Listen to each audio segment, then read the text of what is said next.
Good morning students. तो चलिए बच्चों, आज से फिर हम अपने क्लास को आगे बढ़ाते हुए तो बच्चों आज हम फिर आगे पढ़ेंगे। आज जो हमारी कोलाइडी अवस्था के बारे में, यानी हमने इसके पहले वीडियो में हमने जाना था कि जो पदार्थ होते हैं उसमें पदार्थ जो आपका एक कोलाइड शब्द आता है, यह जो होता है पदार्थ की एक क्या होती है, अवस्था होती है। तो हमने जिसमें जाना था कि जो कोलाइडी अवस्था होता है वह जो होता है पदार्थ के वास्तविक विलयन और निलंबन के बीच की अवस्था। यानी इसका कहने का मतलब यह होता है, यदि हम वास्तविक विलयन के कण को माने और निलंबन के कण को माने, तो आपका जो वास्तविक विलयन होता है इनमें जो कणों की साइज होती है वह क्या होता है, निलंबन के कणों से बहुत ज्यादा भारी होता है। यानी इनके जो कणों की साइज जो होती है वह बहुत ही स्मॉल होती है, बहुत ही छोटी होती है। और जो निलंबन में होते हैं, निलंबन में जो कण होते हैं उनकी जो साइज होती है बच्चों, इनकी अपेक्षा बहुत बड़े होते हैं। लेकिन अब इनके बीच में जो आपकी अवस्था होती है वही आपके क्या कहलाते हैं, कोलाइड कहलाते हैं।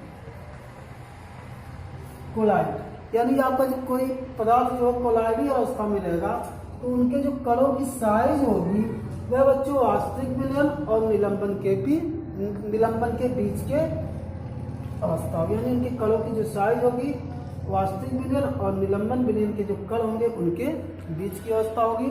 तो इस प्रकार से बच्चों आप जाने थे कोलाइडी विलयन के बारे में। तो बच्चों आपका जो कोलाइडी विलयन होता है वह विषमांगी अथवा दो समांगी प्रस्तावों के मिश्रण कहे जा सकते हैं। क्यों कहे जा सकते हैं?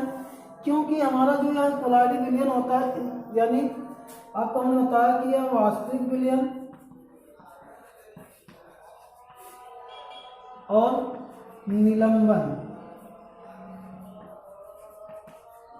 निलंबन के कण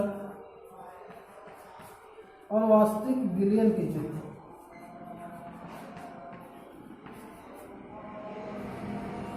आप जानते हैं कि जो वास्तविक विलयन होता है यह आपका क्या होता है, समांगी होता है। अब देखिए बच्चों, आप जानते हैं कि जो वास्तविक जो विलयन होता है इनके कणों की जो साइज होती है वह क्या होती है, बहुत छोटी होती है। और इनमें जो आपका विलयन होता है वह आपका इनसे जो विलयन प्राप्त होता है वह आपका क्या होता है, समांगी होता है। लेकिन आपका जो निलंबन के कण होते हैं उनकी साइज जो होती है वह आपकी बड़ी होती है और इनसे जो आपका विलयन बनता है वह आपका क्या होता है, विषमांगी होता है। लेकिन आप बात किसकी कर रहे हैं, हम बात किसकी कर रहे हैं, कोलाइडी पदार्थ की। यानी जो कोलाइडी पदार्थ होते हैं उनके जो कणों की साइज होती है वह बच्चों देखिए इनके बीच की अवस्था है, यानी कि वह समांगी भी हो सकता है और विषमांगी भी हो सकता है। तो बच्चों देखिए आपका जो कोलाइडी पदार्थ होते हैं या पदार्थ की कोलाइडी अवस्था जो होती है वह दो प्रकार की कि उसके लिए आपके माध्यम होते हैं, जिसमें आपका एक अवस्था आती है परिक्षिप्त अवस्था और दूसरा आपका होता है परिक्षेपण माध्यम। तो आज हम समझेंगे बच्चों की परिक्षिप्त अवस्था क्या होती है और परिक्षेपण माध्यम क्या होता है। तो देखिए बच्चों, यदि आपके पास कोलाइडी विलयन है तो कोलाइडी विलयन में आपका एक होता है विलेय और दूसरा आपका होता है विलायक। आप जानते हैं कि यदि आपके पास कोई विलयन है तो विलयन में विलेय और विलायक होंगे। तो बच्चों जो आपके कोलाइडी पदार्थ के विलेय की अवस्था होती है उसको हम कहते हैं परिक्षिप्त अवस्था। क्या कहते हैं, परिक्षिप्त अवस्था। यानी जो विलायक में आपका छिपता है उसी को हम क्या कहते हैं, परिक्षिप्त। तो आप कह सकते हैं कोलाइडी विलयन में जो हमारा विलेय पदार्थ होता है उसे हम क्या कहते हैं, प्रक्षिप्त अवस्था कहते हैं। और जो हमारा कोलाइडी विलयन में विलायक का काम करता है वह किसका काम करता है, उसे हम क्या कहते हैं, परिक्षेपण माध्यम कहते हैं। तो बच्चों आप कह सकते हैं कि कोलाइडी विलयन में विलेय पदार्थ के कणों की प्रावस्था को क्या कहा जाता है, परिक्षिप्त प्रावस्था कहा जाता है। और कोलाइडी विलयन में पदार्थ के कोलाइडी विलयन में विलायक पदार्थ की अवस्था को हम क्या कहते हैं, परिक्षेपण माध्यम कहते हैं। तो बच्चों अब देखिए इसके आधार पर हम कणों की जो आकार होते हैं यानी जो कोलाइडी अवस्था होता है, हम इनको अलग अलग बांटेंगे। यानी परिचित अवस्था के आधार पे कोलाइडी अवस्था में आपका जो पदार्थ होता है वह क्या हो सकता है, और परिक्षेपण माध्यम के आधार पर हम कणों की साइज क्या होती है और उसके अंतर्गत कौन कौन से पदार्थ आते हैं, हम इन सब के बारे में जानेंगे। तो चलिए अब हम जानते हैं कि कोलाइडी यानी कोलाइडी विलयनों का वर्गीकरण किस प्रकार से हम उसका वर्गीकरण करेंगे। तो चलिए बच्चों अब हम पढ़ेंगे कि कोलाइडी विलयनों का वर्गीकरण यानी क्लासिफिकेशन ऑफ कोलाइडी सॉल्यूशन। तो बच्चों देखिए जो कोलाइडी विलयनों का वर्गीकरण होता है इसको हम कई तरीके से बांट सकते हैं।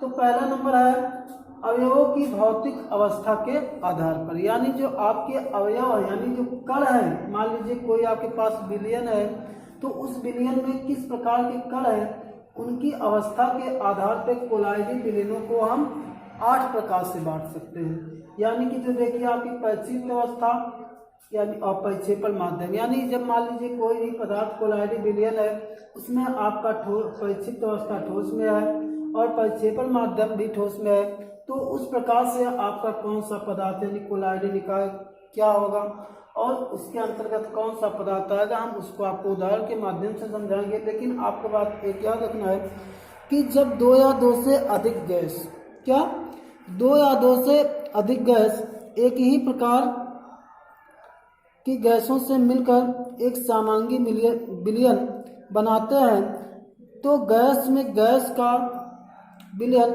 कोलाइडी विलयन नहीं होता। यानी कहने का मतलब यह है कि जब आपके 2 प्रकार के गैस आपस में मिलकर एक कोलाइडी विलयन बनाते हैं तो उनसे आपका कोई भी कोलाइडी विलयन नहीं बनता है। इसलिए आपका जो कोलाइडी अवस्थाओं के आधार पर हम पदार्थ का वर्गीकरण कर रहे हैं, इसीलिए क्या होता है 8 प्रकार का होता है। अन्यथा अगर आपका गैस में गैस का भी एक कोलाइडी विलयन होता तो उसको हम कह सकते थे कि अवयवों की भौतिक अवस्था के आधार पर जो कोलाइडी पदार्थ होते हैं उनको हम 8 प्रकार से बांट सकते हैं। तो चलिए अब हम देखते हैं कि जो आपके 9 प्रकार के होते हैं, लेकिन अब देखते हैं कि मतलब जो 8 प्रकार के होते हैं कोलाइडी निकाय, उनमें से आपका किस आधार पे कौन सा पदार्थ अगर किस माध्यम में यानी ठोस द्रव गैस किस माध्यम में है तो उसमें आपका कौन सा पदार्थ बनता है और क्या कहलाता है, इसके बारे में हम आपको बताते हैं। तो बच्चों देखिए पहला आपका निकाय बनता है साल। क्या बनता है बच्चों? साल। साल आपका कब बनता है? जब आपका परिचित अवस्था क्या होता है? ठोस, और आपका जो परिक्षेपण माध्यम है वह आपका द्रव अवस्था में रहता है, तब आपका जो कोलाइडी निकाय होता है उससे हम क्या कहते हैं? साल कहते हैं। इसके अंतर्गत आपके बच्चों स्टार्च आता है तथा प्रोटीन। तो बच्चों आपका स्टार्च और जो प्रोटीन होता है, प्रोटीन के जलीय विलयन कह सकते हैं, प्रोटीन का जलीय विलयन। अब जलीय विलयन क्यों होगा? क्योंकि आपका यहाँ देखिए परिक्षेपण जो माध्यम है वह आपका क्या होता है? द्रव होता है, लेकिन आपका जो परिचित अवस्था यानी जो पदार्थ उसमें छिपता है वह आपका क्या होता है? ठोस होता है। इसलिए बच्चों और जो इनसे आपका कोई पदार्थ बनता है उसको हम क्या कहते हैं? कोलाइडी जो निकाय बनता है उससे हम क्या कहते हैं? साल कहते हैं। तो आपको याद रखना है कि जब हमारी परिचित अवस्था क्या होगी? ठोस होगी और परिक्षेपण माध्यम क्या होगा? द्रव होगा, तो उसे हम क्या कहेंगे? साल कहेंगे। और मान लीजिए अगर आपसे उदाहरण पूछा जाए कि उसके अंतर्गत कौन से पदार्थ आते हैं तो आप बता सकते हैं, जैसे आपका स्टार्च व स्टार्च तथा प्रोटीन का जलीय जो विलयन होता है वह आपका क्या आता है? साल के अंतर्गत आता है। अब बच्चों चलिए हम देखते हैं ठोस साल। ये तो हमारा हो गया, इसको हम साल केवल कहेंगे, लेकिन हमारा ठोस साल क्या होगा? ठोस साल कब बनेगा? अब ठोस साल का मतलब होता है बच्चों हमारा परिचित प्रावस्था और परिक्षेपण माध्यम दोनों किस अवस्था में होंगे? ठोस अवस्था में।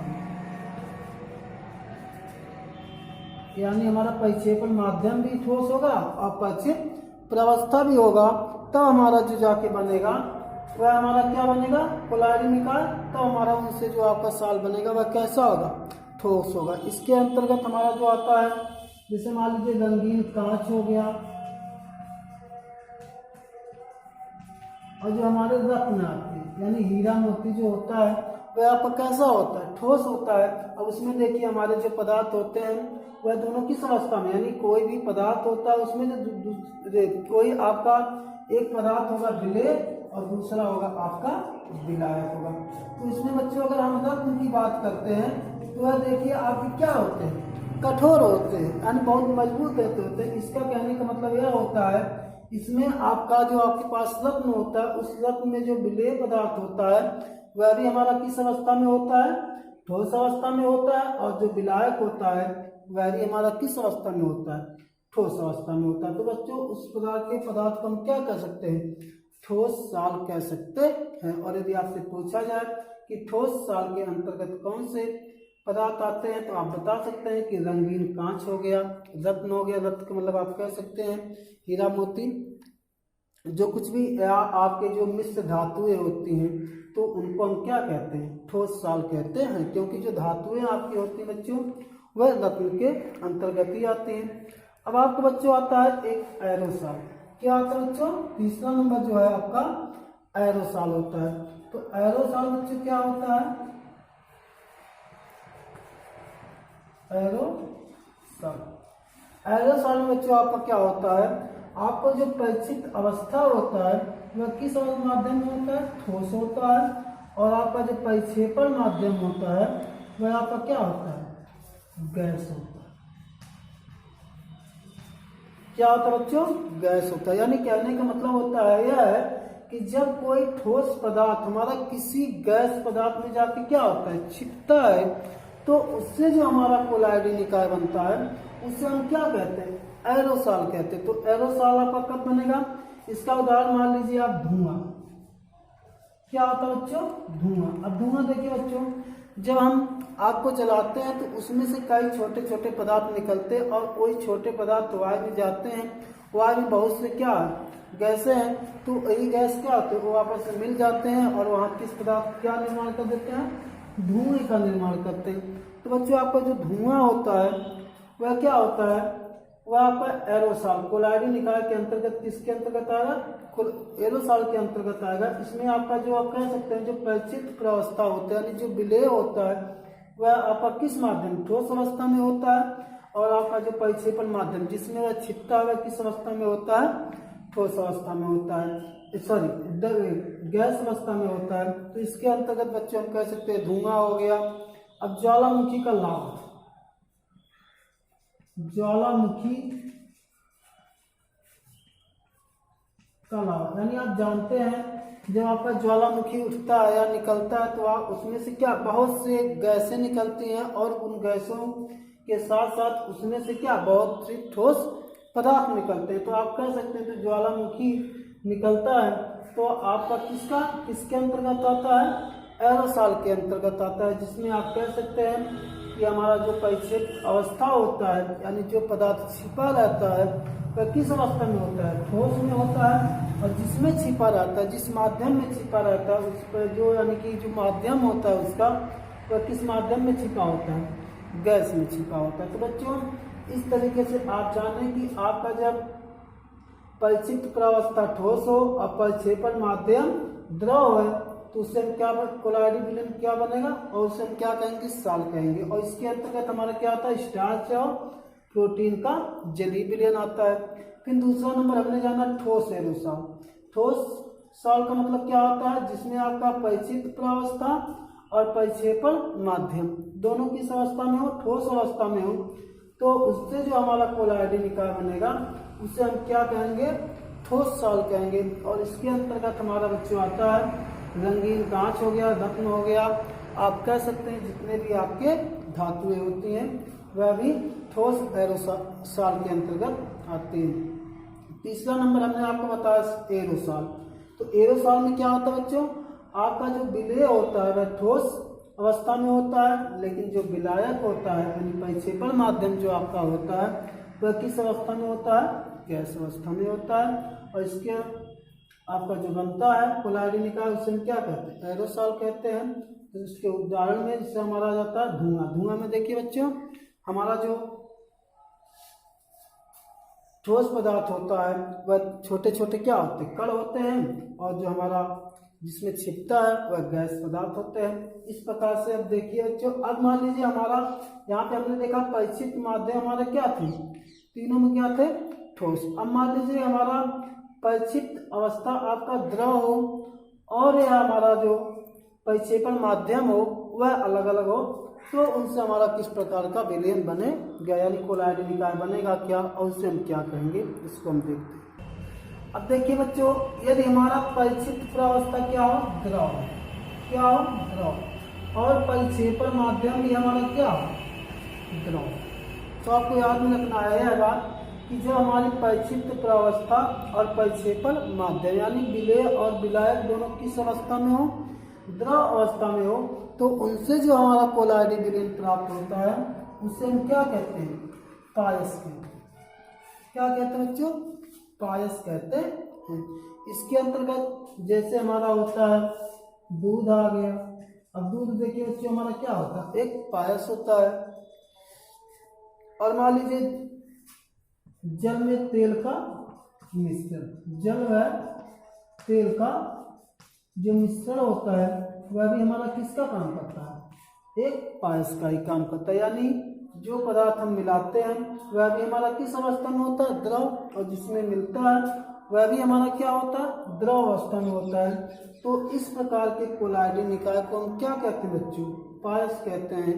आपको इस बात को याद रखना है, जब भी आपसे पायस की बात कही जाए तो आपके दिमाग में तुरंत आना चाहिए कि जो हमारी परिचित अवस्था और परिक्षेपण माध्यम है दोनों किस अवस्था में होंगे? द्रव अवस्था में होंगे। अब देखिए बच्चों, इसके बाद मान लीजिए हमारा परिचित अवस्था क्या है? द्रव है।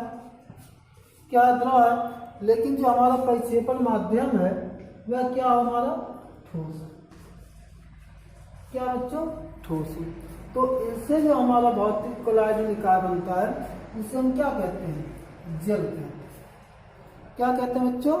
जल कहते हैं। इसके अंतर्गत बच्चों हमारा आता है जो होता है वह जल होता है, एक होता है जेली होता है, और एक होता है हमारा इसके अंतर्गत पनीर भी आता है और मक्खन भी आता है। तो आप जानते हैं कि हमारा जो जल होता है उसमें जो परिचित अवस्था क्या होता है? द्रव होता है। और आपका परिक्षेपण जो माध्यम होता है वह क्या होता है? द्रव। अब देखिए अगर हम पनीर की बात करते हैं तो पनीर हमारा क्या होता है? यानी मजबूत भी कभी कभी हो जाता है और उसको आसानी से हम तोड़ भी सकते हैं, लेकिन हमारा उसमें क्या? द्रव पदार्थ ही होता है और ठोस पदार्थ। यानी आप कह सकते हैं कि जो परिचित अवस्था यानी द्रव में यानी ठोस में हमारा द्रव पदार्थ क्या होता है? छिपा रहता है। तो उस प्रकार से जो हमारा कोलाइडी विलयन बनता है उसे हम क्या कहते हैं? जल कहते हैं। न कि द्रव में ठोस छिपा रहता है। क्या होता है? द्रव में हमारा क्या होता है? ठोस में द्रव पदार्थ छिपा रहता है, तो उसे हम क्या कहते हैं? जल कहते हैं। तो जैसे आपका पनीर हो गया, मक्खन हो गया, इसके अंतर्गत आते हैं। अब तीसरा हम देखते हैं, मान लीजिए आपका परिचित अवस्था क्या हो? द्रव हो, लेकिन जो परिक्षेपण माध्यम हो वह आपका क्या हो? गैस। क्या बच्चों? गैस हो। तो इनसे जो हमारा विलयन बनता है उससे हम कहते हैं द्रव एरोसॉल। क्या कहा जाता है बच्चों? द्रव एरोसॉल। इसके अंतर्गत जो हमारा आता है वह आता है बादल हो जाता है, कोहरा हो जाता है, और आप कह सकते हैं कोयसा भी हो सकता है, स्प्रे हो गया। यानी जब हम फुहारे में आते हैं तो देखिए बच्चों उसमें क्या होता है? गैस भी होता है। तभी तो अगर गैस ना होता है तो उसको दबाने से यानी बटन को जब जैसे ही दबाते हैं प्रेस करते हैं तो क्या होता है? बहुत तेजी के साथ गैस जिस प्रकार से आपका भागता है उसी प्रकार से क्या होता है? उसमें से पदार्थ निकलने शुरू होते हैं। तो इसमें बच्चों क्या होता है, हमारा जो परिक्षिप्त अवस्था, जो हमारा पदार्थ छिपता है वह किस अवस्था में होता है, द्रव अवस्था में होता है। और जिसमें छिपता है वह माध्यम हमारा क्या होता है, गैस अवस्था होता है। तो इनसे हमारा जो कोलाइडी विलयन बनता है या कोलाइडी निकाय बनता है उससे हम क्या कहते हैं, द्रव एरोसॉल कहते हैं। तो जैसे हमारा इसके अंतर्गत क्या होता है बच्चों, बादल हो गया, कोहरा हो गया, स्प्रे हो गया, आप इसको कह सकते हैं क्या है, द्रव एरोसॉल है। तो बच्चों आप जाने कि यदि मान लीजिए हमारा परिक्षिप्त अवस्था क्या हो, द्रव हो, लेकिन परिक्षेपण माध्यम अगर अलग अलग हो तो उनसे हमारा कौन सा कोलाइडी निकाय बनता है। तो अगर मान लीजिए दोनों परिक्षिप्त अवस्था और परिक्षेपण माध्यम दोनों द्रव अवस्था में है तो उसे हम क्या कहते हैं, पास कहते हैं। और अगर हमारा परिक्षिप्त अवस्था द्रव में है और परिक्षेपण माध्यम ठोस में है तो उसको हम जेल कहते हैं।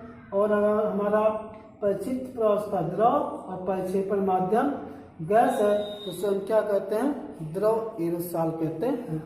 अब चलिए बच्चे हम देखते हैं कि यदि हमारा जो परिक्षिप्त अवस्था हो वह गैस हो और परिक्षेपण माध्यम अलग अलग हो तो उसे हम क्या कहेंगे। अब चलिए बच्चों हम देखते हैं, मान लीजिए यदि हमारा परिक्षिप्त अवस्था क्या हो, गैस हो, क्या बच्चों, गैस हो और परिक्षेपण माध्यम हमारा क्या हो, द्रव, क्या बच्चों, द्रव हो। तो उनसे हमारा जो कोलाइडी निकाय बनता है बच्चों उसे हम क्या कहते हैं, झाग कहते हैं। क्या कहते हैं, झाग, या उसको फोम भी कहा जाता है। क्या कहा जाता है, फोम। जैसे झाग, अब देखते हैं बच्चों जो साबुन होता है, साबुन का झाग, साबुन का झाग कह लीजिए, या आप कह लीजिए कोको कोला का झाग, या आप कह सकते हैं बियर का झाग, यानी या कोका कोला का झाग आप कह सकते हैं। जब इसको हम क्या करते हैं, सेक करते हैं, उसके बाद जैसे उसके बटन को खोलते हैं यानी ऊपर जो ढक्कन होता है तो उसमें से क्या निकलने लगता है, झाग निकलने लगता है। तो उसमें क्या होता है बच्चों, हमारा जो कोलाइडी ही विलयन रहता है। यानी कोलाइडी विलयन का मतलब यह होता है उसमें परिचित अवस्था के जो कण होते हैं, यानी जो हमारे कण होते हैं वह एक दूसरे से क्या होते हैं, पूरी तरीके से मिले होते हैं। यानी परिचित अवस्था में उसमें जो हमारा पदार्थ होता है वह क्या होता है, गैस होता है। लेकिन वहाँ पे हमारा जो परिक्षेपण माध्यम जो होता है वह क्या होता है, द्रव होता है। और उनसे जो हमारा कोलाइडी निकाय बनता है वह क्या होता है, उसे हम क्या कहते हैं, झाग कहते हैं। तो आपको बच्चों झाग समझ में आनी चाहिए। यानी जो झाग शब्द है वह आपका, उसमें जो है आपका परिक्षिप्त अवस्था, यानी वह जो कण आपका जो बनता है झाग वह दो प्रकार के कणों से मिलकर बनता है। एक परिक्षिप्त अवस्था यानी एक हमारा क्या होता है, गैस पदार्थ होता है, और दूसरा हमारा क्या होता है, द्रव पदार्थ होता है। तो आपको यह याद रखना है कि हमारा जो गैस होता है वह द्रव पदार्थ में क्या होता है, छिपता है। तो आपको याद रखना है क्या बनता है, आपका झाग बनता है। अब इसके अंतर्गत अब देखते हैं बच्चों, यदि हमारा क्या परिक्षिप्त अवस्था गैसीय हो, लेकिन जो परिक्षेपण माध्यम हो वह हमारा क्या हो, ठोस। यानी कोई जब आपका गैस का कण किसी ठोस में आपका क्या होता है, छिपता है, तो इसे हम क्या कहते हैं, ठोस झाग कहते हैं। क्या कहते हैं बच्चों, ठोस झाग। इसके अंतर्गत बच्चों जैसे हमारा मान लीजिए रबड़ है, रबड़ हो गया, समुद्री फेन हो गया, ये सब इसके अंतर्गत होते हैं। तो बच्चों आपको ध्यान रखना है, जो आपका रबड़ होता है वह जो है इसमें क्या होता है, हमारा जो ठोस पदार्थ होता है, ठोस पदार्थ में हमारा क्या, कौन सा गैस, यानी जो कोई भी गैस पदार्थ होगा उसमें क्या होता है, छिपा रहता है। तो इस प्रकार से बच्चों हमने जाना कि अयनों की भौतिक अवस्था के आधार पर, यानी जो हमारे परिक्षिप्त अवस्था और परिक्षेपण माध्यम है, यानी इनके अवस्था के आधार पर हमारा जो कोलाइडी विलयनों का वर्गीकरण है उसको हम कितने प्रकार में बांट सकते हैं, 8 प्रकार से बांट सकते हैं। केवल हमारा जो गैस में गैस का विलयन होता है वह हमारा कोलाइड नहीं कहलाता है। तो इस प्रकार से हमने जाना कि बच्चों अयनों की भौतिक अवस्था के आधार पर कोलाइडी कणों को कितने भागों में बांटा जा सकता है, 8 भागों में बांटा जा सकता है। अब आके हम देखते हैं बच्चों की प्रक्षेपण माध्यम की प्रकृति के आधार पर पदार्थों का वर्गीकरण। तो चलिए अब देखते हैं बच्चों कि हम प्रक्षेपण माध्यम के आधार पर कोलाइडी विलयन को कितने भागों में बांट सकते हैं। तो बच्चों लिखा गया प्रक्षेपण माध्यम की प्रकृति के आधार पर। बच्चों कोलाइडी विलयन को प्रक्षेपण माध्यम की प्रकृति के आधार पर इसको हम 4 भागों में बांट सकते हैं। कितने भागों में बांट सकते हैं? 4। जिसमें आपका नंबर 1 आता है एल्कोसॉल, दूसरा हमारा आता है एरोसॉल और तीसरा आता है हाइड्रोसॉल और जो 4th नंबर है वह हमारा आता है बेंजोसॉल। तो बच्चों अब देखते हैं कि एल्कोसॉल क्या है। मान लीजिए बच्चों यदि आपका एल्कोसॉल है तो इसमें आपका जो प्रक्षेपण माध्यम होता है वह क्या होता है? एल्कोहल होता है। क्या होता है? एल्कोहल। यानी जो हमारा एल्कोसॉल बनता है तो उसमें अगर प्रक्षेपण माध्यम की बात करें यानी आपका जो विलायक होगा वह किस माध्यम में होगा? तो वह किस माध्यम में होगा? यानी एल्कोहल के माध्यम में होगा। यानी उसमें जो आपकी कुछ पदार्थ की अवस्था होगी वह क्या होगी? द्रव भी होगा और क्या होगा? ठोस भी होगा। यानी दोनों का क्या होगा? मिक्सचर होगा। उसी को हम क्या कहते हैं? एल्कोसॉल। और जो हमारा प्रक्षेपण माध्यम होता है उसमें पदार्थ के यानी प्रक्षेपण माध्यम की जो अवस्था होती है वह क्या होता है बच्चों? एल्कोहल होता है। उसके बाद बच्चों आपका आता है दूसरा नंबर एरोसॉल। तो एरोसॉल यदि मान लीजिए है तो इसमें बच्चों प्रक्षेपण माध्यम जो आपका होता है वह आपका क्या होता है? वायु होता है या गैस। क्या होगा बच्चों? एरोसॉल के अंतर्गत मान लीजिए आपका जो प्रक्षेपण माध्यम होगा यानी जो विलायक होगा वह आपका क्या होगा? वायु होगा या तो आपका गैस होगा। तब आपका जो कोलाइडी निकाय बनेगा उसको हम क्या कह सकते हैं? एरोसॉल कहेंगे। जब हमारा प्रक्षेपण माध्यम क्या होगा? वायु या गैस होगा। उसके बाद जो हमारा आता है तीसरा नंबर वह बच्चों हाइड्रोसॉल। हाइड्रोसॉल यह होगा कब होगा?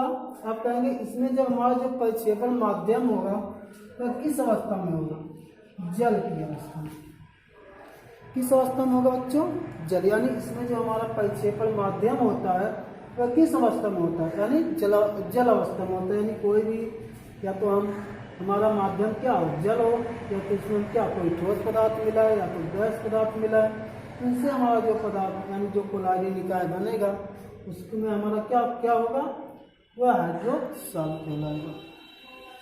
उसके बाद बच्चों जो हमारा लास्ट नंबर यानी चौथा नंबर 4th नंबर होता है वह होता है बेंजोसॉल। बेंजोसॉल का मतलब यह होता है कि बच्चों इसमें जो हमारा प्रक्षेपण माध्यम होगा वह क्या होगा? बेंजीन होगा। क्या होगा बच्चों? बेंजीन। यानी बेंजीन में हमारा कोई ठोस पदार्थ या द्रव पदार्थ या गैस पदार्थ घुलेगा तो उनसे हमारा जो कोलाइडी निकाय बनेगा उनसे हमारा सॉल बनेगा उससे हम क्या कहेंगे? बेंजोसॉल कहेंगे। तो बच्चों आपको याद रखना है कि कोलाइडी विलयन में प्रक्षेपण माध्यम के आधार पर यानी हमारा कोलाइडी विलयन अगर है उसके तो उसमें प्रक्षेपण माध्यम के आधार पे हम क्या कर सकते हैं? पदार्थों को 4 भागों में बांट सकते हैं। कौन? एक एल्कोसॉल, एरोसॉल, हाइड्रोसॉल और बेंजोसॉल। तो एल्कोसॉल में हमारा जो प्रक्षेपण माध्यम क्या होगा? एल्कोहल होगा। और एरोसॉल में क्या होगा? वायु या गैस होगा। और जो हाइड्रोसॉल होगा उसमें जल होगा। और जो हमारा बेंजोसॉल है उसमें जो हमारा प्रक्षेपण माध्यम होगा वह क्या होगा? हमारा बेंजीन होगा। अब चलिए आते हैं बच्चों हम परिचित अवस्था की प्रकृति के आधार पर कोलाइडी विलयन का बंटवारा। यानी कोलाइडी परिचित अवस्था के आधार पर कोलाइड को हम कितने भागों में बांट सकते हैं। तो चलिए बच्चों अब हम देखते हैं कि परिचित अवस्था की प्रकृति के आधार पर जो हमारे कोलाइडी पदार्थ होते हैं कोलाइडी विलयन होते हैं वह कितने प्रकार के यानी जो हमारे कोलाइड होते हैं वह कितने प्रकार के होते हैं। बच्चों परिचित प्रावस्था की प्रकृति के आधार पर हमारे जो कोलाइड होते हैं वह 2 प्रकार के होते हैं। कितने प्रकार के? 2 प्रकार के। जिसमें आपका नंबर 1 आता है धनात्मक क्लोराइड क्या होता है बच्चों, धनात्मक क्लोराइड, और दूसरा हमारा होता है ऋणात्मक क्लोराइड। क्या होता है बच्चों, ऋणात्मक क्लोराइड। अगर इंग्लिश की बात करें तो इसको हम क्या कह सकते हैं, पॉजिटिव क्लोराइड, और दूसरा हमारा जो होगा क्लोराइड वह क्या होगा, नेगेटिव क्लोराइड।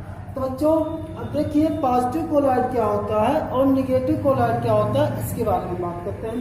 तो देखिए कहा जा रहा है वे क्लोराइड विलयन, यानी अगर क्लोराइड विलयन है तो जिसमें विद्यमान परिचित प्रावस्था के कणों पर धनात्मक आवेश होता है। यानी कहने का मतलब यह है, अगर मान लीजिए आपके पास क्लोराइड विलयन है और उसमें जो परिचित अवस्था में है, जो कण आपका परिचित अवस्था में है, अगर उन पर जो आपका आवेश अगर धनात्मक होगा तो आपका जो क्लोराइड कहलाएगा वह क्या कहलाएगा, क्लोराइड, धनात्मक क्लोराइड कहलाएगा। यानी इतना बात आपको ध्यान में केवल रखना है कि मान लीजिए अगर आपके पास कोई क्लोराइड विलयन है और क्लोराइड विलयन में जो पदार्थ परिचित अवस्था, यानी जो हमारा विलय होगा वह कैसा होना चाहिए, धनात्मक होना चाहिए, उस पर जो आवेश हो वह धनात्मक हो, तब उसको हम कह सकते हैं वह हमारा जो क्लोराइड होगा वह क्या होगा, धनात्मक क्लोराइड होगा।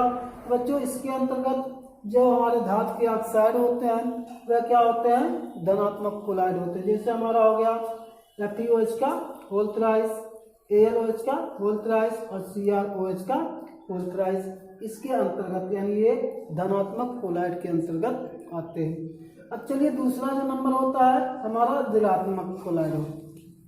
तो ऋणात्मक क्लोराइड क्या होता है बच्चों, बस आपको वही ध्यान रखना है कि वो कह सकते हैं कि वे क्लोराइड विलयन जिनमें विद्यमान परिचित प्रावस्था के कणों पर ऋणात्मक आवेश होता है, ऋणात्मक क्लोराइड कहलाते हैं। यानी यदि आपके पास कोई क्लोराइड विलयन है और उसमें जो हमारा परिचित अवस्था में कण है, अगर उस पर हमारा क्या है, निगेटिव चार्ज है, उसे हम कहेंगे कि हमारा जो क्लोराइड विलयन है वह क्या है, ऋणात्मक क्लोराइड है। बच्चों इसके अंतर्गत धातुओं के जो आपके साल होते हैं, क्या धातुओं के साल, जैसे आप कह सकते हैं यह कॉपर का साल है, Ag का साल है, Au का साल है, अगर Pt का साल है, तो ये सब आपके जो आते हैं इनके अगर आपको क्लोराइड बनाते हैं तो इनसे जो आपका क्लोराइड बना हुआ प्राप्त होता है वह आपका कैसा होता है, ऋणात्मक क्लोराइड होता है। तो बच्चों बहुत से साल हैं जो ऋणात्मक क्लोराइड के अंतर्गत आते हैं। जैसे आप कह सकते हैं कि यह साल धुआं हो गया, सल्फ्यूरिक अम्ल हो गया, लैक्टिकस जल में आदि शुद्धियाँ जो कुछ भी होती हैं वह क्या किसके अंतर्गत आती है, ऋणात्मक क्लोराइड के अंतर्गत आती है। तो बस बच्चों आज का क्लास यहीं पे समाप्त होता है। अब इसके आगे हम नेक्स्ट वीडियो में इसके आगे जानेंगे। बस आज का क्लास आपको देखने के लिए बहुत बहुत धन्यवाद।